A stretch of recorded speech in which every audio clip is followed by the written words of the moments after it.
கிழக்கு நியூஸ் நேயர்களுக்கு வணக்கம். நான் பத்ரி சேஷாத்ரி. கடந்த சில தினங்களாக தங்களுடைய வேட்பு மனுக்களை தாக்கல் செய்யும் வேட்பாளர்களின் சொத்து பட்டியல் வெளியாகி கொண்டிருக்கிறது. அதில் ஒரு தொகுப்பாக இன்றைக்கு பார்க்க போகிறோம். இதில் நிறைய பேரை பார்க்கும்பொழுது நமக்கு ரொம்ப பரிதாபமாக இருக்குது. ஐயோ, நீங்கள் நல்லா படித்து ஐடி வேலையெல்லாம் போயிருந்தீங்கன்னா நல்லா கூட சம்பாதிச்சிருப்பீங்களே. நீங்கள் ஒரு ஊரில் ஒரு தொழில் பண்ணிகிட்டு இருந்தால் ஒரு கடை கண்ணி ஏதாவது வச்சு இல்லை பணத்தை வட்டிக்கு விட்டு இந்த மாதிரிலாம் பண்ணால் நிறைய சம்பாதிச்சிருப்பீங்களே. இப்படி ரொம்ப கஷ்டப்பட்டு நீங்கள் அரசியலுக்கு எங்களையெல்லாம் காப்பாற்றுறதுக்காக உழைச்சி ஓடா தேஞ்சு போயிட்டுருக்கீங்களே, உங்களுக்கு இவ்வளோதானா சொத்து அப்படின்னு நினைக்கும் போது ரொம்ப வருத்தம் மேலிடுகிறது. ஏற்கனவே நாம் 3 பேரை பார்த்தோம். விஜய், தமிழக வெற்றி கழகத்தின் தலைவர் விஜய், நம்முடைய முதல்வர் ஸ்டாலின், திமுகவுடைய தலைவர், நாம் தமிழர் கட்சியின் தலைவர் சீமான். இந்த மாதிரி கட்சி தலைவர்கள் 3 பேரோட தான் பார்த்துருந்தோம். இன்றைக்கு மேலும் சில கட்சி தலைவர்களுடைய சொத்துக்களை நம்ம பார்க்க போகிறோம். ஸோ இதில் முதலாக நம்ம முதன்மை எதிர்க்கட்சி தலைவர் எடப்பாடி பழனிசாமி அவர்கள் இந்த முறை தேர்தலில் வெற்றி பெற்றால் மீண்டும் முதல்வராக கூடியவர், ஏற்கனவே முதல்வராக இருந்தவர். ஸோ அவருடைய சொத்தை பார்க்க போகிறோம். இது தினமலரில் அதை எக்ஸ்ட்ராக்ட் பண்ணி கொடுத்துருக்காங்க. நியூஸ் 18ல் வந்திருக்கு. நம்முமே எலெக்ஷன் கமிஷனுடைய சைட்லேருந்து அதை டவுன்லோட் பண்ணி பார்த்தாச்சு. இவர் கையில் 50,000 ரூபாய் ரொக்கமாக வைத்திருக்கிறார். இவருடைய மனைவி ராதா கையில் 1,00,000 ரூபாய் ரொக்கமாக இருக்குது. ரொம்ப முக்கியமானது என்னென்னா, இவர் பெயரிலோ இவர் மனைவி பெயரிலோ கார் உட்பட எந்த வாகனங்களும் இல்லை. இவர் கட்சியில் ஒரு பெரிய பெயர் எடுத்து அவர் முதல்வராவதற்கு முன்னால் அவர்கிட்ட ஏதாவது ஒரு வண்டி இருந்ததா, சைக்கிள் கூட இருந்ததா அப்படிங்கிறது நமக்கு தெரியல. ஆனால் கார் இல்லை, எதுவும் கிடையாது. இப்போ கிடையாது. எடப்பாடி அவர்களிடம் 100 கிராம் தங்க நகை, அவர் மனைவியிடம் 720 கிராம் தங்க நகை. இந்த லிஸ்ட்டில் இப்போ நம்ம பார்க்க போகிறதுலேயே மிக குறைத்த தங்க நகை வைத்திருக்கிறவங்க இவங்க தான் மாதிரி தெரியுது. மொத்தமாக எடப்பாடி பழனிசாமிக்கு 3.16 கோடி ரூபாய் அசையும் சொத்து உள்ளது. அசையா சொத்துக்கள் இல்லை. அவ்வளோதான். அவர்கிட்ட மொத்தமாகவே 3.16 கோடி ரூபாய் அசையும் சொத்து உள்ளது. அதில் இந்த தங்க நகையும் அதுக்குள்ளே இன்க்ளூடட் அப்படின்னு நான் அஸ்யூம் பண்ணிக்கிறேன்.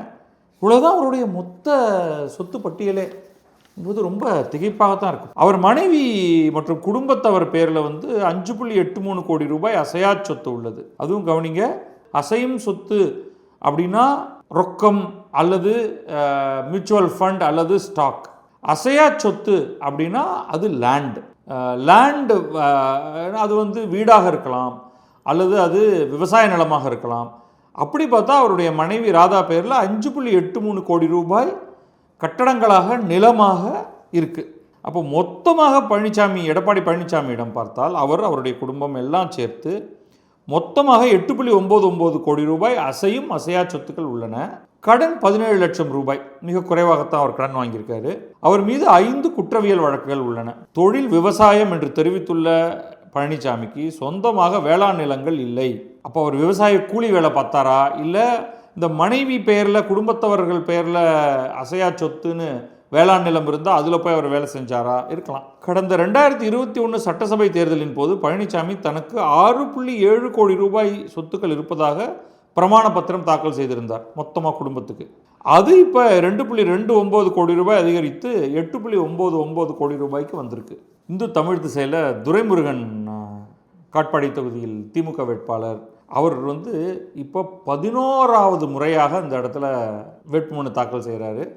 அவர் கொஞ்சம் இந்த மாதிரி 1 கோடி 2 கோடி 5 கோடி 9 கோடி அப்படின்லாம் சொல்லாமல் கொஞ்சம் கணிசமாக சொல்கிறார். 262 கோடி ரூபாய் சொத்து. இது 261 கோடியே 90,29,497 ரூபாய்க்கு அவருடைய அசையும் அசையா சொத்துக்கள் அவருக்கு, அவருடைய குடும்பத்தவருக்கு எல்லாருக்கும் சேர்த்து இருக்குது அப்படின்னு. அதில் துரைமுருகனிடம் 500 கிராம் தங்க நகைகள், 1 கேரட் வைரம், 2 கிலோ வெள்ளி பொருட்கள். அவர் மனைவி சாந்தகுமாரியிடம் 2.2 கிலோ தங்க நகைகள், 5.5 கேரட் வைரம், 6 கிலோ வெள்ளி பொருட்கள். இதே அளவு தான் அவங்களுக்கு 2021 இருந்தது. அப்புறமே அப்போவே போதுன்னு முடிவு பண்ணிட்டாங்க. இதுக்கு மேலே நகையெல்லாம் வாங்கி சேர்க்க வேண்டான்னு. கடந்த 5 ஆண்டுகளில் அவங்க 1 கிராம் தங்க நகை கூட வாங்கவில்லை அப்படின்னு இந்த செய்தி சொல்லுது. இது இந்து தமிழ் திசை செய்தி. மருமகள் சங்கீதா வசம் 3.6 கிலோ தங்க நகை, 3 கேரட் வைரம், 31.7 கிலோ வெள்ளி இருக்குது. அமைச்சர் துரைமுருகன் மீது 2 லஞ்ச ஒழிப்பு வழக்கு உட்பட மொத்தம் 9 வழக்குகள் நிலுவையில் உள்ளன. எடப்பாடி பழனிசாமியின் மீது இந்த லஞ்ச ஒழிப்பு மாதிரியான எந்த வழக்கும் இல்லை, எல்லாமே சாதாரண குற்றவியல் வழக்குகள். அதில் இங்கே இவருக்கு வந்து 2 லஞ்ச ஒழிப்பு ப்ளஸ் 7 குற்றவியல் வழக்குகள் இருக்குது. கார் யார் யார்கிட்ட இருக்குன்னா, சங்கீதா வசம் 3 கார்கள், மகன் கதிரானந்த் வசம் 5 கார்கள், ஒரு இருசக்கர வாகனம். துரைமுருகன் கைவசம் 26,34,151 ரூபாய் பணமும், உடைய மனைவி சாந்தகுமாரியிடம் 25,57,939 தொகையும் உள்ளன. இது வந்து ஃபிக்ஸட் டெபாசிட்டாகவும் இருக்கலாம் நினைக்கிறேன். துரைமுருகனுடைய அசையும் சொத்து மதிப்பு 4,01,56,054. சாந்தகுமாரியிடம் 14,16,25,722. அசையா சொத்துக்கள் மதிப்பாக துரைமுருகனிடம் 11,44,86,954. சாந்தகுமாரி வசம் 62,41,69,697. இவர் வாங்கியிருக்கிற சொத்தில் அதிக பங்காக அவருடைய மனைவியின் பேரில் வாங்கியிருக்காரு, தன் பேரில் குறைவாக வச்சிருக்காரு அப்படின்னு யூகிக்க முடிகிறது. கடன் ரொம்ப சாதாரணமான கடன் தான் துரைமுருகன் மீது, 11,25,000. ஆனால் அவருடைய மனைவி பேரில் 15.2 கோடி அப்படின்னு வச்சுக்கோங்க இருக்குது அப்படின்னு. ஸோ மொத்த சொத்து மதிப்பாக இவங்க 2 பேரை மட்டும் எடுத்துக்கிட்டால் 73,86,56,651. அதே இது எல்லாம் அவருடைய குடும்பம், அவருடைய மகன் கதிரானந்த், மருமகள் சங்கீதா, கதிரானந்தின் மூத்த மகள் செந்தாமரை அப்படின்னு அந்த குடும்பத்துடைய மொத்த சொத்தையும் பார்த்தா இவங்க குடும்பத்துக்கு 261,90,29,497 ரூபாய். இதை ஏற்கனவே முன்னமேயே வேட்புமனு தாக்கல் செய்திருந்த உதயநிதி துணை முதல்வர், அவருக்கு என்ன சொத்து இருக்குங்கிறது இதோடு சேர்த்தே பார்த்துருவோம். உதயநிதிக்கு 20.64 கோடிக்கு அசையும் அசையா சொத்துக்கள் இருக்கின்றன. அதில் வந்து உதயநிதி கையில் 50,000 ரூபா, அவரது மனைவி கிருத்திகா கையிருப்பில் 75,000 ரூபாய், உடைய மகள் தன்மையா வங்கி கணக்கில் நிரந்தர வைப்பு நிதி ஃபிக்ஸட் டெபாசிட் 2,56,940. அதே போல் இவர் தான் கார் வச்சுருக்கேன் அப்படின்னு சொல்கிறார் நேரடியாக. 1 கோடி ரூபாய் மதிப்புள்ள டிஃபெண்டர் கார் வச்சுருக்காராம் உதயநிதி. 23 லட்சம் மதிப்புள்ள இனோவா கார். தங்கம் வெள்ளி வைர நகைகள் உதயநிதிக்கு ஏதும் கிடையாது. மனைவி கிருத்திகாவிடம் 1.6 கிலோ தங்க நகைகள் இருப்பதாக குறிப்பிட்டுள்ளார். ஸோ மொத்தமாக பார்த்தா அவங்க குடும்பத்தில் உதயநிதியிடம் மட்டும் 12.92 கோடி, மனைவியிடம் 13.25 கோடி, மகள் 2.56 லட்சம். இது தவிர உதயநிதி பெயரில் அசையா சொத்துக்களாக 7.72 கோடி இருக்குது. ஆனால் இவர் வந்து தன்னுடைய தந்தையை விட நிறையா சம்பாதிச்சிருக்காரு அப்படிங்கிறது வந்து மகிழ்ச்சி அளிக்கிறது. இவருடைய மனைவி கிருத்திகா உதயநிதி பேரில் அசையா சொத்துக்கள் எதுவுமே கிடையாது. லேண்டு, வீடு, அது மாதிரிலாம் எதுவும், கடை, ஷாப்பிங் காம்ப்ளெக்ஸ் அப்படிலாம் ஒன்றும் கிடையாதான். மொத்தமாக இவங்க குடும்பத்தவருக்கு 20.64 கோடிக்கு அசையும் அசையா சொத்துக்கள் உள்ளன. எல்லாத்தையும் சேர்த்து இவர் மீது 10 குற்றவியல் வழக்குகள் இருக்கின்றன. இதில் இன்னொரு விஷயம் சொல்லியிருக்காங்க. கடந்த 5 ஆண்டுகள் வருமான வரி கணக்கில் காட்டப்பட்ட வருமானத்தின் அடிப்படையில் கிருத்திகாவின் வருவாய் அதிகரித்துள்ளது, ஆனால் உதயநிதியின் ஆண்டு வருமானம் குறைந்துள்ளது. இவங்களுக்கு வந்து உதயநிதிக்கு 7.94 கோடியாக 2022-23 இருந்த வருவாய் 10.4 லட்சமாக குறைந்துள்ளது 24-25. அப்போ அவர் சினிமா எடுத்திருப்பார், அதுலேருந்து ஏதோ அந்த வருமானத்தை காமிச்சிருக்காங்க. இப்போ சினிமா எடுக்கிற வருமானம்லாம் அவருடைய மகன் இன்பநிதிக்கு போயிடுது. அதனால் இவருக்கு வந்து வருமானம் டிராஸ்டிக்காக குறைஞ்சிருச்சு. இவருடைய மனைவியுடைய வருமானம் 44.94 லட்சமாக இருந்தது 23-24. அது 24-25 2.92 கோடியாக உயர்ந்துள்ளது. சொத்து மதிப்பை பார்த்தா உதயநிதியோடைய சொத்து குறைஞ்சிருக்கு. 2021 21.13 கோடியும், கிருத்திகாவுக்கு 1.15 கோடியும் அசையும் சொத்துக்கள் இருந்தன. இது என்னென்னா, இதில் வந்து இன்பநிதி அவருக்கு வயது ஆகிய அவர் மேஜர் ஆனதுனால நினைக்கிறேன் அவருடைய சொத்துக்கள் இதில் இடம் பெறவில்லை. 2021 இன்பநிதியோடைய பெயர் இவங்களுடைய பிரமாண பத்திரத்தில் இருந்தது. இப்போ அவர் வந்து ரெட் ஜெயண்ட் நிறுவனத்துடைய தலைமைச் செயல் அதிகாரியாக செயல்படுகிறார். மிக மிக இளம் வயதிலேயே, ஆசியாவிலேயே இந்த இளம் வயதில் ஒரு பெரிய நிறுவனத்துடைய செயல் அதிகாரியாக ஆகியிருக்கக்கூடிய இன்பநிதிக்கு நம்முடைய வாழ்த்துக்களை தெரிவித்துக் கொள்வோம். கே நேரு பாவங்க, அவர் வந்து அவர் மேலே இந்த என்ஃபோர்ஸ்மெண்ட் டைரக்டரேட்லாம் ரொம்ப தப்பான விஷயம் பண்ணுறாங்க. அவர் ஏதோ 600 கோடி 1000 கோடி அப்படின்லாம் வந்து அவர் லஞ்சம் வாங்கியதாகலாம் புகார் கொடுக்குறாங்க. ஆனால் பாருங்கள், அவர் வந்து தினமணியில் சொத்து பட்டியல் வந்திருக்கு, அவர்கிட்ட அப்படியெல்லாம் ஒன்றுமே கிடையாது. அவர் என்ன சொல்கிறாருன்னா, அவருக்கு வந்து 7.2 கோடி ரூபாய் தான் சொத்து இருக்கான். அவர் பெயரிலும் அவர் மனைவி பெயரிலும் மொத்தமாகவே அசையும் மற்றும் அசையா சொத்துக்கள் எல்லாம் சேர்த்து கே நேருக்கு 7.2 கோடி தான். ஆனால் இந்த தமிழ்நாட்டிலேயே திமுக வந்து ஏதாவது ஒரு பெரும் கூட்டம் ஒன்று ஆர்கனைஸ் பண்ணணும்னா நேராக கே நேரு தான் போவாங்க. அவர் எத்தனை லட்சம் பேருக்கு வேண்டுமானாலும் பிரியாணி விருந்து போட்டு அற்புதமாக அவர் கூட்டத்தை நடத்துவார். அவர்கிட்ட ஒன்றுமே கிடையாது, பணமே கிடையாது அவர்கிட்ட. வருமான வரித்துறையில் கடைசியாக கடந்த 5 ஆண்டுகளில் தாக்கல் செய்த விவரப்படி அவருக்கு வந்து 97,67,400 ரூபாய் வருவாய் வந்திருப்பதாகவும், ரொக்கமாக அவருக்கு வந்து 5 லட்சம் ரூபாய் கையில் பணம், மனைவியிடம் 1 லட்சம் கையிருப்பு உள்ளதாக குறிப்பிட்டுள்ளார். வங்கியில் கே நேரு பேரில் 64,86,523 ரூபா, அவர் மனைவி பேரில் 16,50,447 ரூபாய். அசையும் சொத்துக்கள் என்ற வகையில் அவர்கிட்ட 1.25 கோடி, மனைவியிடம் 2.4 கோடி. இதெல்லாம் வந்து ஃபிக்ஸட் டெபாசிட், மியூச்சுவல் ஃபண்ட் அந்த மாதிரி இருக்கலாம். இதில் வந்து 17 லட்சத்தில் சொகுசு கார், 17 லட்சம் இருந்தால் அது சொகுசு காரே கிடையாதுங்க, சாதாரண கார் இது. ஆனால் அதை தவிர அவர்கிட்ட வந்து இலகுரக, கனரக, ட்ரெய்லர், டிராக்டர், ஜேசிபி உள்ளிட்ட வாகனங்கள் 15 இருக்கான். அதுக்கப்புறம் 10.92 லட்சம் மதிப்பில் 10 பவுன் நகைகள். மனைவியிடம் இது வந்து 10.92 லட்சம் மதிப்பில் 10 பவுன் நகைனா என்ன அர்த்தம்? இது வந்து இன்றைக்கு பவுனுடைய வேல்யூ கொஞ்சம் ஜாஸ்தியாக இருக்குது. சரி பரவாயில்ல, அவர் ஏதோ டிப்ரிசியேஷன் கணக்கு ஏதாவது வச்சு அவர் வச்சுருக்கார் போல இருக்குது. மனைவியிடம் ரூபாய் 2.18 கோடியில் 200 பவுன் நகைகள், 3.77 லட்சம் வெள்ளி இதெல்லாம் இருக்குது அப்படின்னு தெரிவிச்சிருக்காங்க. மேலும் தன்னிடம் 4.2 லட்சம் ரூபாய்க்கு தங்க பத்திரம், அசையா சொத்துக்களாக நிலங்கள், விளைநிலங்கள், கட்டடம் என்ற வகையில் காணக்கிளியநல்லூர், கள்ளக்குடி, சிறுத்தையூர், மணக்கல், பூவாளூர், அண்ணாமலை நகர் உள்ளிட்ட பகுதிகளில் இவ்வளவு இடத்துல நிலத்தோடைய மதிப்பு என்ன தெரியுமாங்க? வெறும் 1.17 கோடி. மனைவியிடம் ரூபாய் 1.5 கோடி மதிப்பிலான சொத்துக்கள் இருப்பதாக. கிராமத்தையே வச்சுக்கிட்டு அதுக்கு ஏதோ 1.17 1.5 கோடின்னு ஏதோ சொல்லிட்டு இருக்காரு. கடன்கள் ஏதுமில்லை, ரொம்ப அதாவது கட்டுக்கோப்பாக தன்னுடைய வாழ்க்கையை நடத்துகிறாரு. இப்போதைக்கு அவர்கிட்ட கடன் கிடையாது, வழக்கு கிடையாது, தண்டனை கிடையாது. ஈடி தான் வந்து விடாமல் இவர் மேலே எஃப்ஐஆர் போடுங்க அப்படின்னு துன்புறுத்திக்கிட்டு இருக்காங்க. அவர் வந்து அதை எப்படியாவது தடுத்து நிறுத்தணும்னு பார்த்துக்கிட்டு இருக்காரு. இப்போ மத்திய இணையமைச்சர் எல் முருகன் அவினாசியில் வேட்புமனு தாக்கல் செய்திருக்கிறார். அவருடைய ஒட்டுமொத்த சொத்து மதிப்பு 1,45 லட்சம் ரூபாய். இவரிடம் 20,53,000 ரூபாய் கடன் இருப்பதாக கூறியுள்ளார். இவ்வளோதான் நமக்கு தகவல் கிடைச்சிருக்கு. இது அசையும் சொத்து என்ன, அசையா சொத்து என்ன, 1,45 லட்சம் ரூபாய்ங்கிறது வந்து ரொம்ப குறைவாக இருக்குது, நமக்கு தெரியுது. ஸ்ரீபெரும்புதூரில் வேட்புமனு தாக்கல் செய்த தமிழ்நாடு காங்கிரஸ் தலைவர் செல்வ பெருந்தகை ஒட்டுமொத்தமாக 47 கோடி ரூபாய் மதிப்பில் சொத்துக்கள் வைத்திருப்பதாக குறிப்பிட்டுள்ளார். அதில் ரொக்கமாக 1,75,000, 4 வங்கி கணக்குகள், தொழில் மூலம் வருவாய் உள்பட 1,48 லட்சம் ரூபாய் மதிப்புள்ள அசையும் சொத்துக்கள் இருப்பதாக கூறியுள்ளார். குடியிருப்பு, விவசாயம், நிலம் என மொத்தமாக 45,44 லட்சம் ரூபாய்க்கு அசையா சொத்துக்கள் உள்ளன. 2,09 லட்சம் ரூபாய் மதிப்பில் கடன் இருப்பதாக தெரிவித்துள்ளார். மனைவியிடம் 1.25 கிலோ தங்கம், 3 கிலோ வெள்ளி உள்பட 2,42 லட்சம் ரூபாய்க்கு அசையும் சொத்துக்கள் உள்ளதாக குறிப்பிட்டுள்ளார். இப்போ பாரதிய ஜனதா கட்சி தலைவர் நயினார் நாகேந்திரனுக்கு வருவோம், மாநில தலைவர். இவர் மொத்த சொத்து மதிப்பு 20,76 லட்சம் ரூபாய் மட்டும்தானா. அதை பிரமாண பத்திரத்தில் அவர் வந்து தெரிவிச்சிருக்காரு. இதில் அசையும் சொத்துக்கள் 1,15 லட்சம் ரூபாய், அசையா சொத்துக்கள் 8,26 லட்சம் ரூபாய்.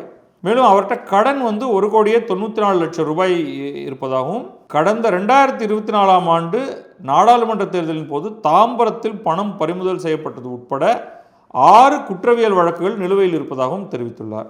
தேமுதிக பொதுச் செயலாளர் பிரேமலதா விஜயகாந்த், அவருடைய மகன் விஜயபிரபாகரன், அவங்களுடைய சொத்து மதிப்பு எடுத்து பார்க்கலாம். பிரேமலதா விஜயகாந்தோடைய ஒட்டுமொத்த சொத்து மதிப்பு 94,57 லட்சம் ரூபாய். இதில் தங்கம், வெள்ளி உள்பட அசையும் சொத்துக்களின் மதிப்பு 31,18 லட்சம் ரூபாய்.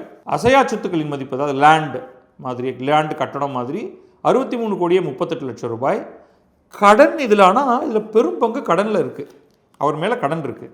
94 கோடி சொத்து, 57,81 லட்சம் ரூபாய், கிட்டத்தட்ட 58 கோடி கடன் இருக்குது. மகன் விஜயபிரபாகரன் எடுத்துக்கிட்டிங்கன்னா அவர்கிட்ட வந்து மொத்தமாக 19,70 லட்சம் ரூபாய் அசையும் சொத்து, 9,02 லட்சம் ரூபாய் அசையா சொத்து, சேர்த்தா 28,72 லட்சம் ரூபாய். இதில் இதுக்கு இணையாக அவர்கிட்ட 41,59 லட்சம் ரூபாய் கடன் இருக்குது. அதாவது இவருக்கு சொத்து மதிப்பு வெறும் 28 கோடி தான், இவர் பேரில் இருக்கிற கடன் 41 கோடி. இப்போ இவர் வந்து ஒட்டுமொத்தமாக பார்த்தீங்கன்னா இவர் மைனஸில் இருக்குது இவருடைய நெட்வொர்த்து. தருமபுரியில் போட்டியிடும் பாமக தலைவர் அன்புமணியின் மனைவி சௌமியா, அவங்களுக்கு வந்து 65,94,00,000 ரூபாய் மதிப்பிலான அசையும் மற்றும் அசையா சொத்துக்கள் உள்ளன. இதில் 3 கிலோ தங்கம், 151 கேரட் வைரம் உட்பட 17,15,00,000 ரூபாய் மதிப்பிலான அசையும் சொத்து, 48,79,00,000 ரூபாய் மதிப்பில் அசையா சொத்து இருப்பதாக குறிப்பிட்டுள்ளார். 8,99,00,000 ரூபாய் கடன் இருப்பதாகவும், கணவர் அன்புமணிக்கு 1 ரூபாய் கூட கடன் இல்லை எனவும் சௌமியா குறிப்பிட்டுள்ளார். அடுத்ததாக முன்னாள் முதல்வர், பலமுறை தமிழ்நாட்டின் முதல்வராக இருந்தவர், அதிமுகவிலிருந்து இப்பொழுது திமுகவுக்கு போயிருக்கக்கூடிய ஓபிஎஸ் உடைய சொத்து மதிப்பு என்ன அப்படின்னு பார்த்துருவோம். அவர் வந்து தன்னிடம் உள்ள ரொக்கம், வங்கி இருப்பு, வாகனங்கள் மற்றும் தங்க நகைகள் என 2.94 கோடி ரூபாய் மதிப்பிலான அசையும் சொத்துகள், அதே போல் விவசாய மற்றும் விவசாயம் இல்லாத நிலங்கள், வணிக கட்டடங்கள் என 9.17 கோடி ரூபாய் மதிப்பிலான அசையா சொத்துகள் இருப்பதாக தெரிவித்துள்ளார். மொத்தம் 12.11 கோடி மதிப்பிலான சொத்துகள். மேலும் தன் மகன் தேனி எம்பி ரவீந்திரநாத், முன்னாள் தேனி எம்பி ரவீந்திரநாத், இளைய மகன் ஜெயபிரதீப் உள்ளிட்டோரின் கடன் மற்றும் வங்கியில் பெற்ற வாகன கடன் என 5.4 கோடி ரூபாய்க்கு கடன் இருப்பதாக தெரிவித்துள்ளார். மொத்தமாக இதெல்லாத்தையும் பார்க்கும் பொழுது அதான் எனக்கு முதல்ல என்ன தோணுதுன்னா, ஒன்று ரொம்ப க்ரியேட்டிவாக அக்கௌண்ட் பண்ணியிருக்காங்க. பொய் சொல்கிறாங்க, உண்மை சொல்கிறாங்க அப்படின்லாம் நான் சொல்லலை. இது ஒரு இவங்கெல்லாம் வந்து ஒரு பேரலல் யூனிவர்ஸில் வாழ்ந்துகிட்டு இருக்காங்க. அது அரசியல் யூனிவர்ஸ் அப்படின்னு வச்சுப்போம். நம்மெல்லாம் வந்து சாதாரண மக்களாக நம்மள நிறைய பேர் நல்லா சம்பாதிக்கிறோம், நல்லா சொத்து சேர்க்குறோம், வீடுகள் வாங்குகிறோம், மியூச்சுவல் ஃபண்டில் பணத்தை போடுறோம். இதில் வந்து ரொம்ப அதிர்ஷ்டம் உடையவர்கள் நல்ல படிப்பு படித்து, ரீசனபிளி நல்ல படிப்பு படித்து, இப்போ ஐடி போன்ற துறைகளுக்கு போய் அல்லது தொழில் முனைவராகி பல கோடி ரூபாய்களை சம்பாதித்து நல்ல வசதியான வீடுகள்லாம் வாங்கியிருக்கிறவங்க நிறைய பேர் இருக்காங்க. நான் பொதுமக்களை சொல்கிறேன், இந்த அரசியல்வாதிகளை சொல்லலை.